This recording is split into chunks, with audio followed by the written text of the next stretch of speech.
Right. So it's episode 2. And for episode 2, we wanted to keep the standards high. After Tobes, we decided to bring in another big hitter. You would know him from many different shows, but he is going to give you the realism of Spurs. Ever since the last time we were speaking together, guys, we have lost to Fulham. So stay tuned.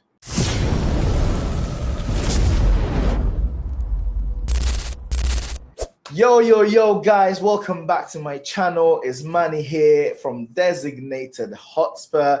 And again, I want to reiterate, guys, thank you so much for making me hit 1K subscribers. Please hit the like, hit the subscribe, hype, share, all the shebang. Do the same thing for my man George on Dura Diaries, please. George, it's road to what? 10K now? 5. Road to 5K. Road to 5K, guys. Please get him. It's not like I've got any subscribers anyway, but please, if you're not subscribed to George, I only need 300. I only need 300. You know exactly. Please subscribe to George. But guys, as I said earlier, we brought in Tobes for the first episode of Season in Focus. We've brought in George for the second episode of Season in Focus, and we're going to bring in at least one of these per week. But George, my man, thank you so much for coming through. How are you doing? How is everything? Talk to me, brother. Hey, big intro, man. I swear down, I ain't been introed like that in a long time. Like, shit, I didn't know I was a big Spurs YouTuber. Big interest for big people. Big hitter, you know. I didn't even know I was a big hitter like that. Come on, hey. But no, it's good to be here. Honestly, good to be on the channel. Make sure everyone smash the likes and that stuff. But away from, football-wise, we're surviving. I'm just surviving as a football fan. I'm not gonna lie. I'm on my last thread to even being a football fan, let alone a Spurs fan. Like, I've started to look at things like, you know, when I watch football, I'm like, these are just men running around after a ball, fam. Why are these men kicking the football in the net, bruv? Why do I care so much? I've started to do the copium. Yeah, because what it does, it dumbs everything down to like, why do I care about Spurs so much? It's men kicking a ball into a goal. So, like, I've started to do that, and, you know, life has started to feel a little bit better. So, I'm doing all right. Preparing for life in the championship, yeah? I say nothing, bro. Say nothing. But nah, thanks so much for coming, bro. It's an absolute pleasure. Guys, I don't want anyone in the comment talk to me about my attire. I'm at work. I was telling George earlier, I totally forgot my Spurs shirt. My this year's been an absolute mess, so please forgive me. But yeah, George, listen. He didn't want to get caught at work with that Spurs shirt. I'm not gonna lie. I don't blame you. Sat in the office in a Spurs shirt right now is madness, and that was exactly what it was, people. But bro, the funniest thing is I'm sat next to my boss today, right? And I made the mistake to tell him that I've hit 1K subscribers. So he was like, "Oh, that's amazing, money. What's your channel? Let me." And then I thought, nah, if I give this guy my channel, he is literally gonna see every single time I stream that work. So that can't happen. So I'm literally not giving him my channel, bro. I know exactly how you feel, because in my last job where I didn't get as much freedom, I used to think that I was like, if anyone found out I work, because I used to stream, people would know 4 or 5 hours in the day. I'm streaming. I'm there. I'm supposed to be doing work and meetings. And they're all messaging me like 5 o'clock. Is it done? I'm going, nah, I'm gonna send it a little bit later. That's because I've been streaming all day. Yeah. That one there, bro. We weren't doing too bad, you know.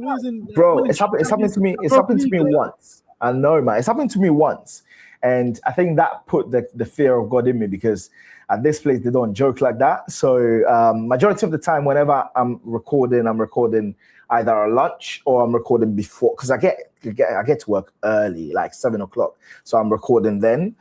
During the day, you're not really gonna find, unless I'm on Savage Show or your stream. I try not to. But hey ho, bro. Since the last season in focus that I had with Tobes, 2 things have happened. So Well, the first thing happened before, so the North London derby, which I was on your stream thinking, yeah, we're gonna do this, guy. You know, Igor has got something for these lot. The Igor is gonna land. You know what I mean? And then we got slapped 4-1. Even though my take is slightly different from the take of a lot of people. But since then, I was of the opinion that we needed to get 4 points from our next 2 games. Our next 2 games being Fulham at the time and Palace. And we've now lost to Palace as well. So, yeah, just let me know what your feeling is, what you thought of the game, what you thought of the North London derby as well, just in case, and what you think of Tudor as we speak. Yeah, so first of all, I think just to address the elephant in the room, there is no do-rag. Yeah, the channel is Do-Rag Diaries, and I wear do-rags when Spurs win. I'm pretty much do-ragless because we haven't won this year. Someone in my comments put today, day 65 of not wearing a do-rag until Spurs win a game. Mad. And that's where I'm at. I'm at day 65, people. This is how bad it's been. No do-rag for Spurs to win a game. So that's why the name, the channel, the look. Fair play, man. Fair play. It's not aligning right now. But with regards to Fulham, Arsenal, I think the less said, the better. Arsenal was an absolute drumming. This took me way back to because obviously this 4-1 back-to-back. The last time I remember a game going like this was the 5-2s back-to-back. And they were tough pills to swallow. Those 5-2s at the time, they weren't as bad as the 4-1s because we were actually still a good team. When we got beat 5-2, I believe both times, if not one time, we were 2-0 up. So we actually looked like a good attacking team. And some of the problems were a bit more underlying, and Arsenal just proved to have better quality in that moment. But right now, the biggest worry is when you watch both of those games, they were 2 4-1s that could have been 6, 7, 8-1s. And that's where the biggest problem is Spurs look like we are not even levels. We are mountains apart from Arsenal. Like we are seas and mountains apart. They are so far beyond us right now. It's a huge, huge worry. The game itself just epitomized where Spurs have been over the last, like I said, 65 days where we haven't won a game, where we just like every team we go against. Yeah, with 65. That's why it's 65 days no do-rag, 65 games not 65 days without a win. Obviously, that doesn't include the Europa League, but I don't care about the Europa League. Oh, sorry, Champions League wins because that's besides the league point. Is the bread and butter, isn't it? Yeah, like you've got the league is the bread and butter. The league is where I judge my team, and ultimately, we just not performed. That game was just poor setup, and I think in that game, with regards to Tudor, I did feel a little bit sorry for him because he had to start with 5 central midfielders. Maybe he could have changed it a little bit and had 4 of them, but he had a lot of central midfielders on the pitch and all of those central midfielders he played lacked technical ability. The floor of the technical floor was really low. And that's a problem that we've had at Spurs, is just the technical ability is not there. We don't have a lot of players that are able to play through the lines, hence why Thomas Frank played over the lines a majority of the time and played over the midfield. But that has also created a bigger problem because now it seems like our players have forgot how to attack. They forgot how to play football. Game, they just looked like boys versus men. It looked like, I don't know if people have seen a 15-year-old boys play football, but it's very much like how Spurs do. It's get the ball to the winger, try to dribble down the wing, get tackled. All right, let's go long down the wing into the open space. Let's try and win the second ball, battle. And a lot of the times when we was getting chances against Arsenal, it was off of mistakes that they'd made at the back. Some good pressing at times from our players, but more importantly, more than anything, it was Arsenal made mistakes. Spurs failed to capitalize off those mistakes. And look, the Arsenal game was one that many of us. Did you go to that game, by the way, or were you watching it at home? I ain't going to any games. Oh yeah, no, you were in the studio. I was VR Tottenham TV. Studio. Yeah, because I saw a clip of you when we equalized, and you could see the happiness in your eyes. Like, we got something for these lot. So you don't get, like, when the first goal went in, and like you in the stream, I had so much belief that we had something, because even when they scored the first goal, you get angry, but literally a second later, I was like, do you know what, boys? Yeah. We got this. don't let them have this. Believe we're coming back. And that was my energy. I was like, I ain't worried. Believe we're coming back. We got the goal a minute after. When that second goal went in, I was like, yeah, done. Yeah, I know what to expect with Spurs. And that's how it seems to be in every game. Is Spurs, once a team gets a second goal in particular, the heads drop. There is no coming back. The only time we have come back, I think Man City and Newcastle this season, 2 very lucky games for us and 2 very lucky comebacks. I don't think I would sit there and say we played good in either of those games. We're very lucky to come back in both of them. So for me, the Fulham game, very similar to the Arsenal one. Obviously, we can't go without you can't ignore the refereeing decision for that first goal. That was horrible. I forgot about that, mate. I think you've got to look at it like this. If the Kolo Muani goal is going to be cancelled, which I was all for, I was like, you know what? There was hands in the back. Don't put hands in the back, and you're not going to give the referee that decision to make. But there was hands in the back on Dragusin. So the consistency needs to be maintained. I have no problem with Muani's goal being disallowed as long as this goal is disallowed. And that's one big problem with the FA and the referees, but the referees surrounding Tottenham, because we haven't just had one decision like that. Xavi Simons, red card against Liverpool. Scrape, he put his studs into the back of the leg. We've now seen 4 or 5 challenges since that, and there's been no red cards for any of them. So it does seem like the I don't know, Premier League, PGMOL, referees, FA, whatever you want to call it, does have a slight agenda against Tottenham. Don't know why that agenda is. Don't know what the agenda could be, but we aren't getting decisions. We don't get penalties, for example. Spot on that. I totally forgot about that. But I've always maintained this, right? And that's one thing that and I know, people know I used to backhand from every perspective, and from the perspective of the losses, etc. I fully agree with everyone, right? Things were not good enough, etc. One thing Ange did or was trying to do at the time, and you could see it in every press conference, is he used to attack the narrative and the media. Because I genuinely think, George, that they see Spurs and they're like, oh yeah, I'm going to blow this whistle because nothing is going to happen. They ain't going to complain. Nothing is going to be issued in terms of the press. Nothing is going to come out from the top. The manager is not going to speak much about it during the presser. Whilst when things happen to Liverpool, things happen to Arsenal, things happen to City, you literally see a statement come out from the club addressing PGMOL straight away. And it feels like them doing these things has made PGMOL afraid of the bigger teams. But because us, as Spurs, we pride ourselves to be the classy club, or for whatever reason that we don't complain about these things, they feel like they can do whatever they want.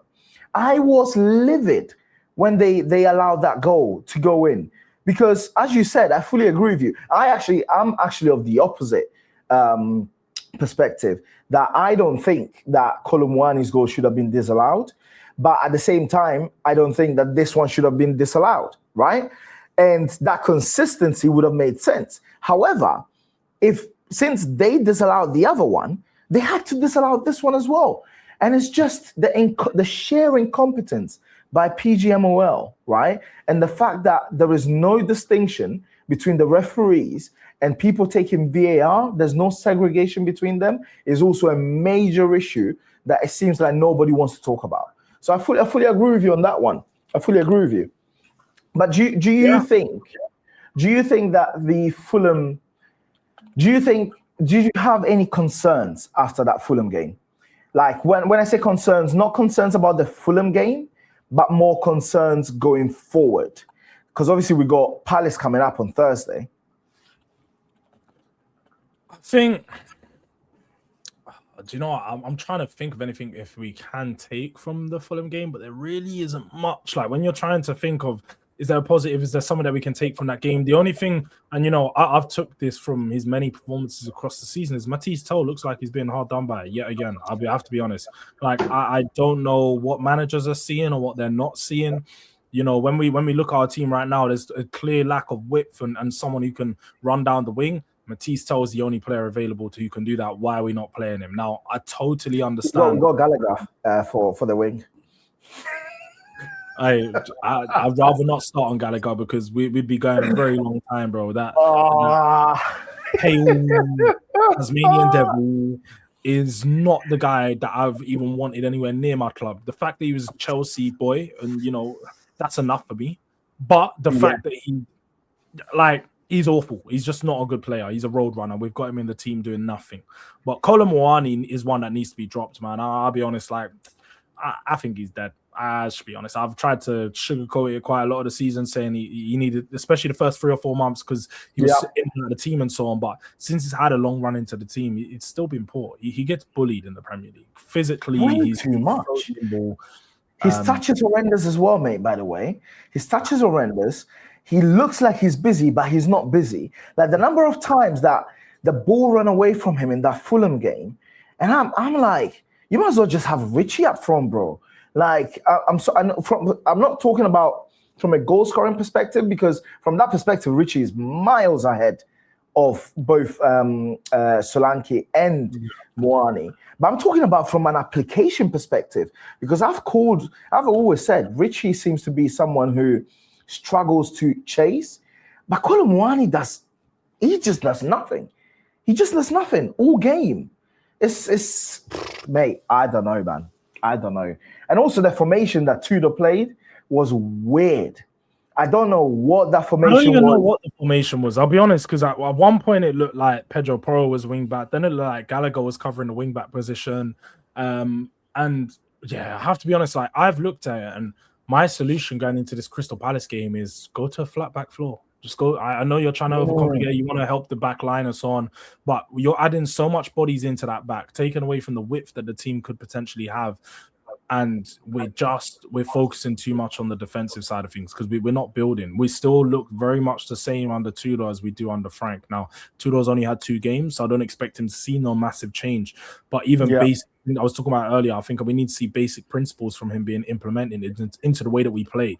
So whether that's our wing backs are always going to overlap, and they're going to create opportunities where when they get to the byline, they're going to cut it back across along the floor, or they're going to do early deep crosses. Whichever way, I need to see basic principles like that being implemented. So the forward player, every time there's an overlap, the forward player is going to cut to the edge of the box to create a solution. But I need to see little tactical things like that to say, okay, he's not implemented a system, but I can see little things of where he's changing the players are implementing that into the game plan.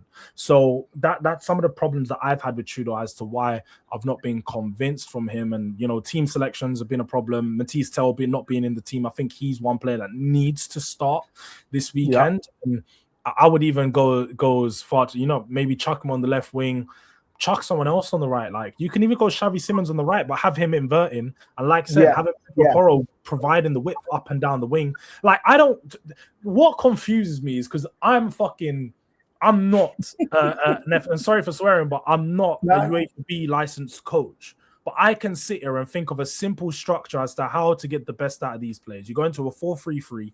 You have Paulinho sitting deep in a double pivot, whether it's next to Pap Sarr or whether it's next to Gallagher, either one of the two. Cool. What you have is Pedro Porro providing all the width down the right wing. So essentially, he's still a right wing back. He's still a right wing back. He's going to provide all the width. You have Xavi Simons coming inside to cover that space on the inside of things. And then you have Paulinho or Gallagher covering in that right-hand space, which when we do push up and when we are going to have to defend, you got them covering as a right back. So you've still got someone covering that space. We saw this same system be implemented under Mourinho when he was at Tottenham, and he had Serge Aurier doing that job down the right back. It's not hard to implement these things. It's just the managers overcomplicate, and that's one of my problems. Bro, it's absolutely mad. Like 4-3-3, I was actually even thinking 4-2-3-1. Like, why can't we play? Everybody and their dog knows Xavi Simons can play on the left-hand side, but he is not a winger, right? He is wasted on that side because he hasn't got the physicality. He hasn't got the speed to track back. He hasn't got any of that, right?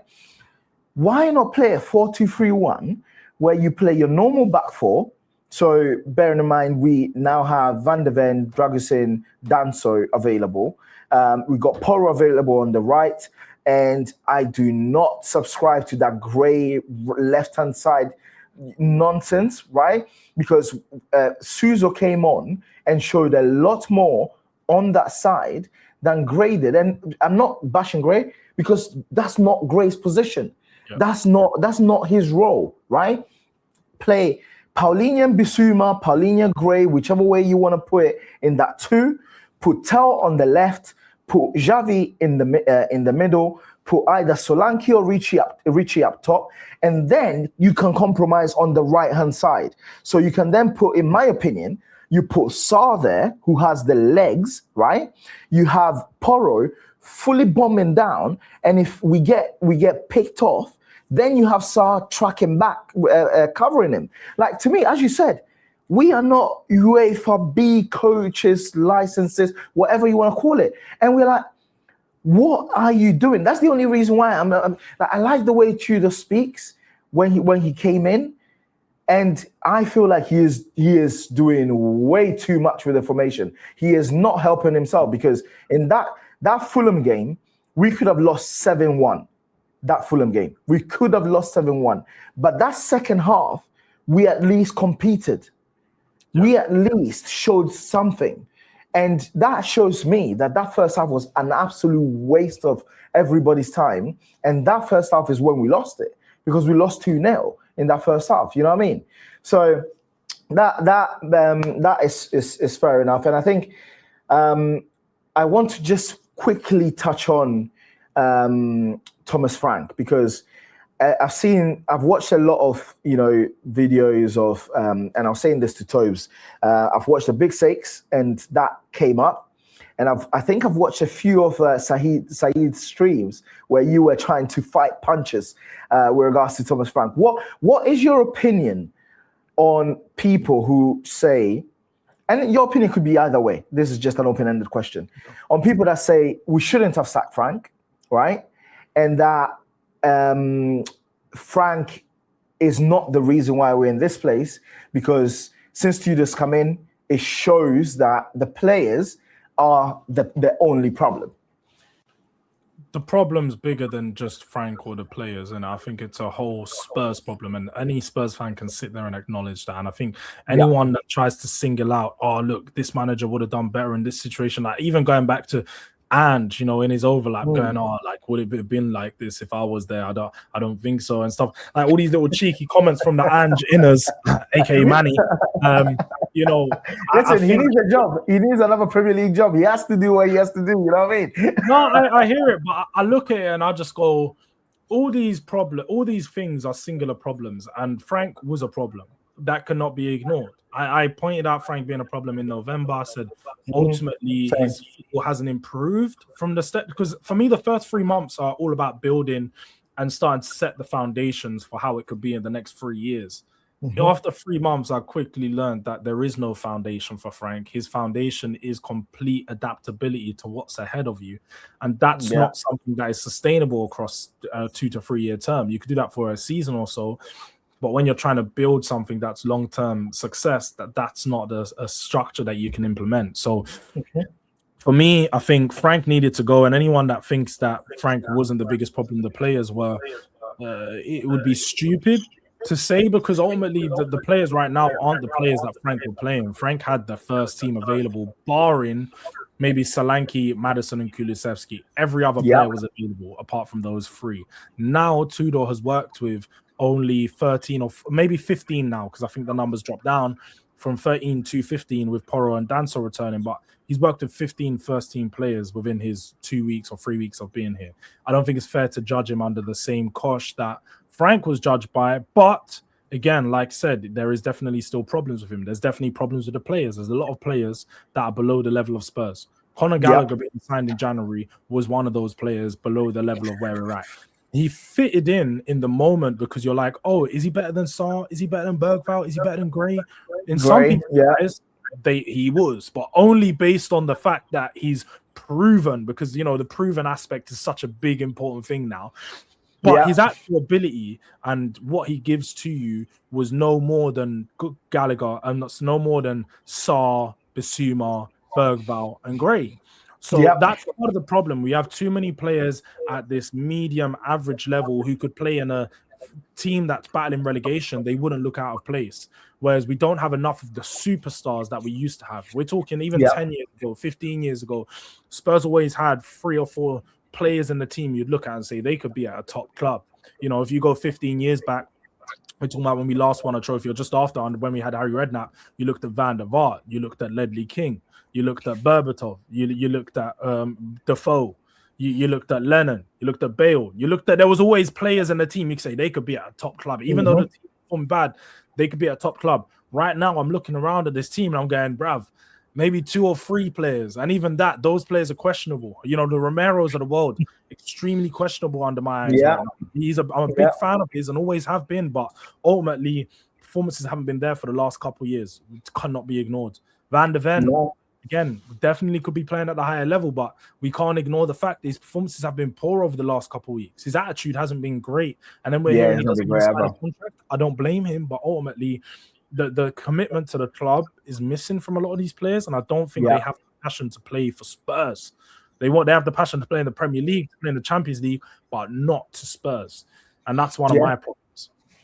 No, agreed. And the problem is that, and I fully agree with what you just said about the end there, about the passion to play for Spurs, and unfortunately, that inherently comes from the top, because people didn't have the passion to play for City until City became the City that we see now. And now people have the passion to play for City.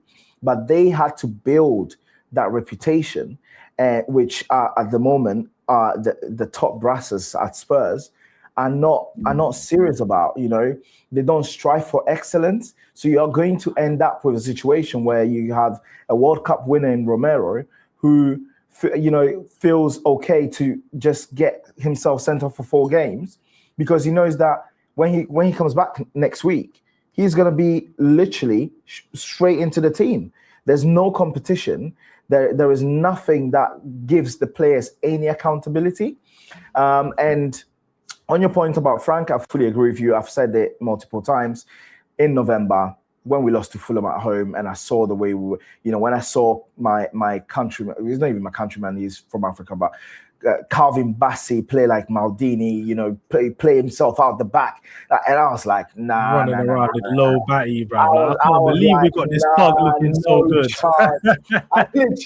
I saw that game and I was so infuriated. And I don't know whether this is because Bassey was Nigerian, and obviously we got that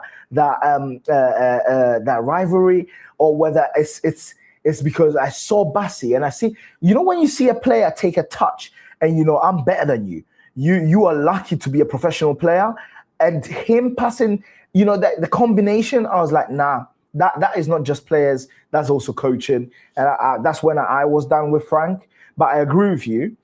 The acknowledgement has to be that Frank is not he was never the only issue.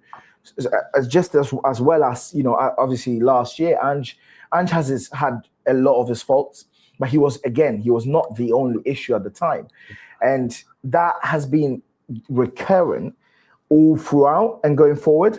But one thing I wanted to do very quickly, right, is to just very quickly skim through what the return date seemed to be for our players that are injured, because that will give you a bit of an overview on where we're going next with regards to the fixtures and your prediction.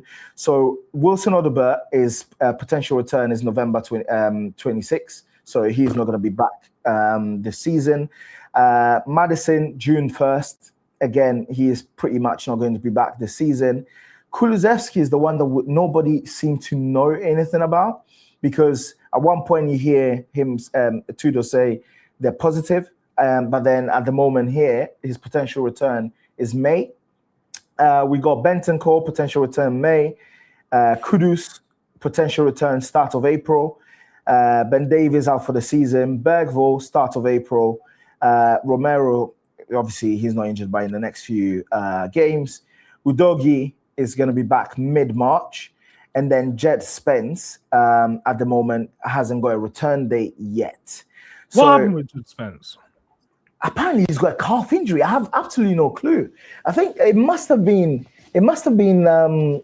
during training, because we didn't hear anything after the North London derby. I did an interview with his sister in front of the Spurs stadium, and she didn't think anything, at the time. So I don't know, man. I don't know whether he's coming back or not. But right, getting on to your predictions then, George. Let's see where you see Spurs going, and I'll rattle through them. So we got Palace on Thursday. What do you think? It's a must-win game. To sit here and say I'm confident in Spurs wins, mad. Not confident in any Spurs wins, but if there's any game that we can win, I'd go out there and say that one. And I'm pretty sure. Correct me if I'm wrong. They got a red card the other day. I feel like it might be. Yeah, that's what I was gonna say. Lacroix, very good centre back, one of their best ones so far this season, away from Gahey. Yeah. So having no Gahey, no Lacroix, we can't beat that team. This is no Gahey, no Lacroix. I don't like Brennan Johnson leading their line with no Mateta and Strand Larson there. Bro, if we can't beat them, I don't know who we can beat. So I'd go and say win. My boss is a sat next to me is a Palace fan, and he thinks there is no way we don't beat them. I said to him this morning, "You haven't watched Spurs, then? You have not watched Spurs." So let's see, right? I'm at the stadium that day. I need that. Liverpool away. We lose. We'll lose.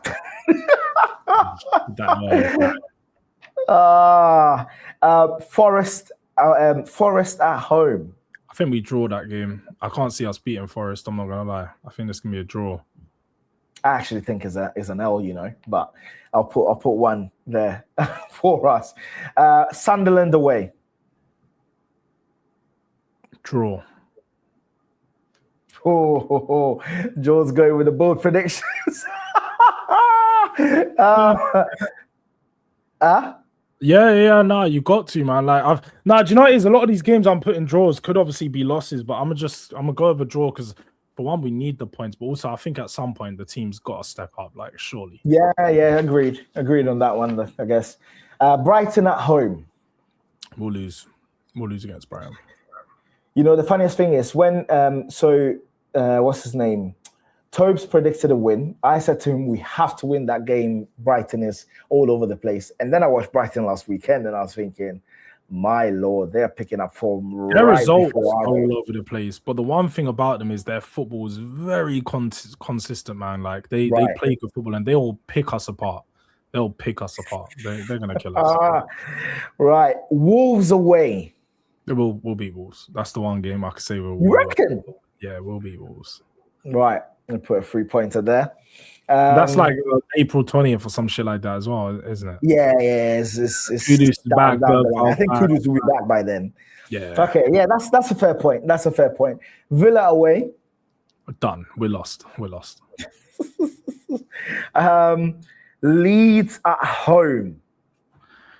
I think we'll beat Leeds. I think by that point they might be fairly safe in the Premier League. So I think we'll beat. What a turnaround by Daniel Farker, by the way. Like with that team, like I remember seeing the first few games of them and thinking they've got no physicality in that team. And I thought they are going straight down because they've not bought well. Like they had Nonto and whatnot, in the team.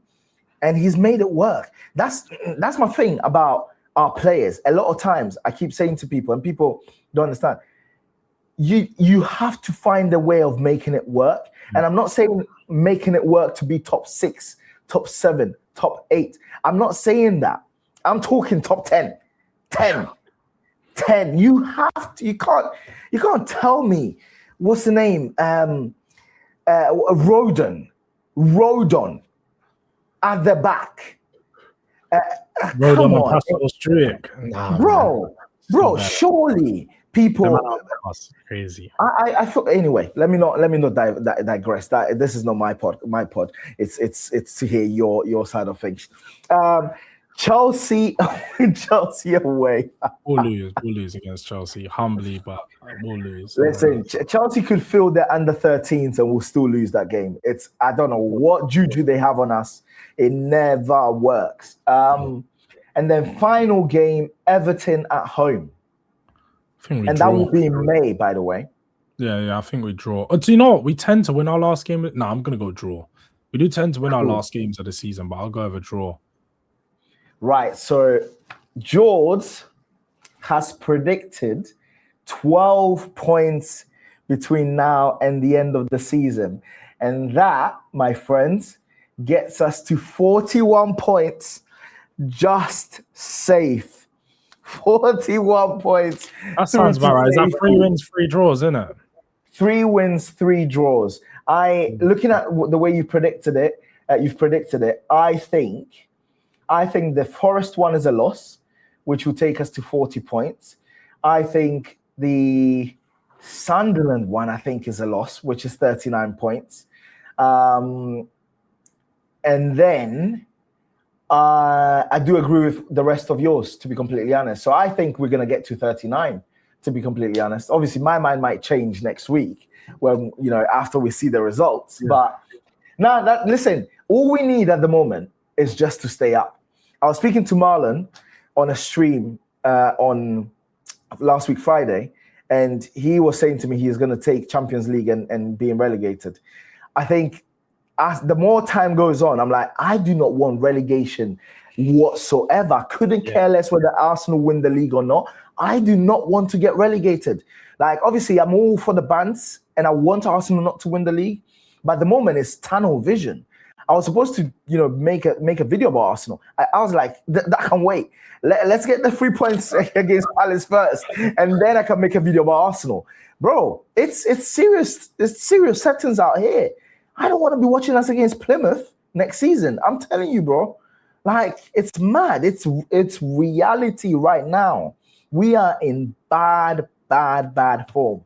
And yeah, but anyway, so finally, George, last point is if we do stay up, and it's mad even saying this, but if we do stay up, what would you want from the summer and from the hierarchy? Let's assume that they ain't going nowhere because, as I said, even if they wanted to sell, unless it's like a Roman Abramovich, sanction, sell ASAP situation, the selling is not going to happen until the next 18 to 24 months anyway. So what do you want realistically to happen within the club? Strategy and direction, man.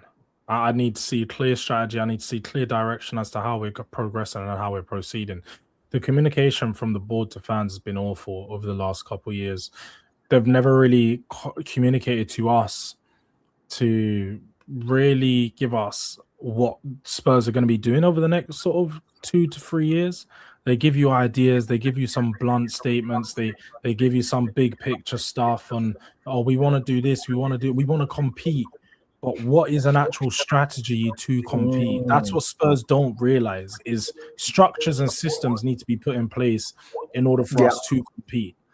If we want to compete at the right level and we want to be up there with teams, let's put in a proper system. Let's plan it out. Okay, so we're going to compete. How are we going to do that? We're going to sign players at this level, and we're going to start to invest a little bit more. So we're going to take our wage to revenue ratio from 45%, where it's at right now, for example, to about 60%. That's going to allow us to attract higher players at a higher wage level. That's going to allow us to compete at a better level. Okay, scouting. Now let's look into the scouting department. But there needs to be, we were told last summer that there was a thorough review of all departments. Bullshit. There wasn't a review. Because Scott Munn recently come out and said that there was a refusal within the Spurs infrastructure to make some changes that he was trying to implement. Now, I don't think that's here to sit here and say that, he's done a bad job or done a good job, because ultimately he left because it wasn't working out. But he can point out that Spurs have been reluctant to change, and we're all quite clearly seeing there hasn't been change. For example, medical department, Ange said it in overlap. I keep hearing things people are saying, we changed the medical department. Not enough change has been done. You're clearly the people that hired the last medical department hired this one. So they're making the same mistakes because it's the same systematic errors. So I honestly, like, to sit here and talk about players, managers and stuff like that, it doesn't mean much to me right now, because we have to think about the big picture. We need to think about what is Tottenham. Like, I generally think Spurs need to strip back everything and go back to, what is our motto? Because to dare is to do is that's what we talk about, but we don't dare. We don't do. So let's strip that back. Change the motto if you need it. I just need to know that the direction we're going in. So if to dare is to do is our motto, let's go out there and dare. Let's go out there and dare to compete. Let's go out there and, okay, look, this summer we're going to spend a little bit more than we usually do. We're going to go 250 to 300 million. It's a risk, and we could be impacted by that risk, but we're daring now. We're going by what we say. We're taking risks. Take risks and prosper. You know, one of them ones. So that's where I'm at with it, man. Like, all of this other stuff is pretty, it's nice, but you know, new players and money sleeves, it's great. It's great for the moment, but it's not going to do much for me in the long term. So right now, just looking at my club and where we're going, I just need to see a bigger picture long term. Because, and you know what, I remember when I was younger, I used to look at sort of my uncles who are Spurs fans, and they would speak about things like this, and I'd be like, shut up, man, we won a game on the weekend. You know them ones, you're a kid, you're just like, we won a game on the weekend. And now I'm starting to look, and I was like, yo, no, this is really it. Like, you've got to start to think about where are we going? Because what is the point I'll be real, what is the point of me being a fan doing content every single week on a club that don't even know where it wants to go? It doesn't make no sense. Bro, after that Fulham loss, I was genuinely reevaluating my life, because I was like, I remember, and obviously you've been doing this longer than me, right? But I was like, I remember just during the Ange, tenure, when he was about to leave, right? And I was saying to myself, I remember when we lose a game and all I had to do was just go and eat, put on some TV, and just chill out until the next game. Now I've got to put content. I've got Sava telling me, Manny, you need to put more content out there. And I'm like, I don't want to, because I'm looking at my club, and you're right, there is no direction, right? And a lot of fans, like Saeed, right, keep saying to us, oh, but you're Spurs fans, what do you really want? Well, what I would have wanted is when Semenyo had his first good season, and we could see that he was going to be a good player, go in for him. Yeah. Have that foresight. Don't wait until City are in for him and say, oh, guys, well, we tried. Because that's nonsense. Everyone and their dog knows he ain't coming to us. What are we? What kind of football do we want to play? And then act accordingly. Then also, from the top, strive for excellence. If any department within the structure is not performing, let them go. Like, it's the, you are in a corporate world. I'm in a corporate world. If you're not performing, you are gone. You're just a number. And I think we don't do that. So what you've said is absolutely spot on, George. And, I would like to wrap it up that way, because I think your last few words is that we don't dare, we don't do, is what I want people to actually just take from this. I know Lang and Vinay are watching this, so please, please, please listen to George. And yeah, for everyone who actually got to the end of this, thank you so much for getting through. As said and as mentioned earlier, please, please, please, please get through to George's channel. Hit the subscribe. He's so close to 5K. And it's a tough slog, guys, because how long it took me to get to 1K, I was fuming every single day. I can imagine George is out there taking the hit for all of us.